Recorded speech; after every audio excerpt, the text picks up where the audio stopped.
ফজরের নামাজ কাজা হলে কখন পড়বেন?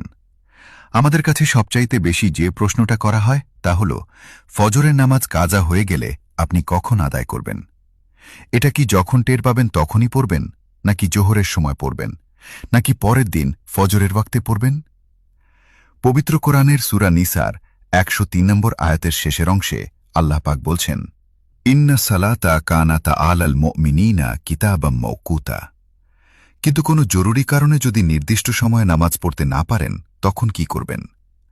আমরা জানি ফজরের নামাজের সময় হল সুবাহে সাদেক থেকে সূর্যোদয় পর্যন্ত। এর পরে পড়তে গেলে সেটা কাজা হিসেবে পড়তে হয়।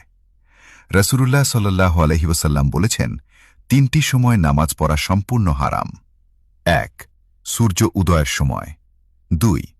সূর্য যখন ঠিক মাথার ওপরে থাকে, যতক্ষণ না হেলে যায়। ৩. সূর্য অস্ত যাওয়ার সময়। এই তিনটি সময় বাদে রাসূল সাল্লাল্লাহু আলাইহি ওয়াসাল্লাম স্পষ্ট বলে দিয়েছেন, যদি ঘুমের কারণে বা বেখেয়ালে নামাজ ছুটে যায়, তবে যখনই স্মরণ হবে ঠিক তখনই নামাজ আদায় করে নিতে হবে। আপনার ফজরের নামাজ কাজা হয়ে গেছে, ঘুমের কারণে টের পাননি, এখন সকাল ৮টা বা ৯টা বেজে গেছে। আপনি জোহরের জন্য অপেক্ষা করবেন না, তখনই উঠে নামাজ আদায় করে নেবেন। কাজা নামাজ সুন্নত সহ পড়বেন নাকি শুধু ফরজ? এখন প্রশ্ন আসে, এই কাজা নামাজ আপনি কিভাবে পড়বেন? ২ রাকাত সুন্নত সহ নাকি শুধু ফরজ? ফজরে ২ রাকাত সুন্নতের গুরুত্ব অপরিসীম। আম্মাজান আয়েশা রাদিয়াল্লাহু আনহা বলেন, রাসূল সাল্লাল্লাহু আলাইহি ওয়াসাল্লাম বলেছেন, দুনিয়া এবং দুনিয়ার মধ্যে যা কিছু আছে সব কিছুর চেয়ে ফজরে ২ রাকাত সুন্নতের দাম আল্লাহ পাকের কাছে অনেক বেশি। নবীজি অন্য হাদিসে বলেছেন, শত্রু যদি তোমাদের ঘোড়া তাড়িয়েও নিয়ে যায়, যুদ্ধাবস্থা বা চরম বিপদও আসে, তাও তোমরা এই ২ রাকাত সুন্নত ছেড়ো না।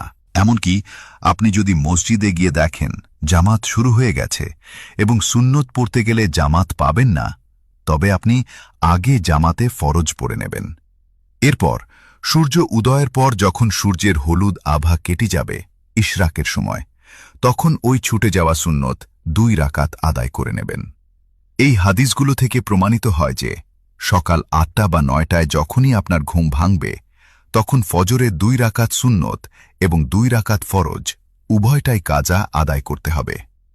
একটি বিশেষ শেষ নিয়ম, যদি কোনো কারণে জোহরের ওয়াক্ত হয়ে যায় এবং জোহরের আগে আপনি ফজরের কাজা পড়ার সুযোগই না পান, তবে জোহরের পর আর সুন্নত কাজা পড়তে হবে না, তখন শুধু ফরজের কাজা পড়লেই চলবে। কিন্তু জোহরের আগে সকাল ৮ থেকে ১১টার মধ্যে পড়লে অবশ্যই সুন্নত সহ পড়তে হবে। প্রিয় ভাইরা আমার, এই নিয়ম বা ছাড় কিন্তু জরুরি ক্ষেত্রে ২-১ দিন হতে পারে। এটাকে কোনোভাবেই প্রতিদিনের অভ্যাস বা রুটিন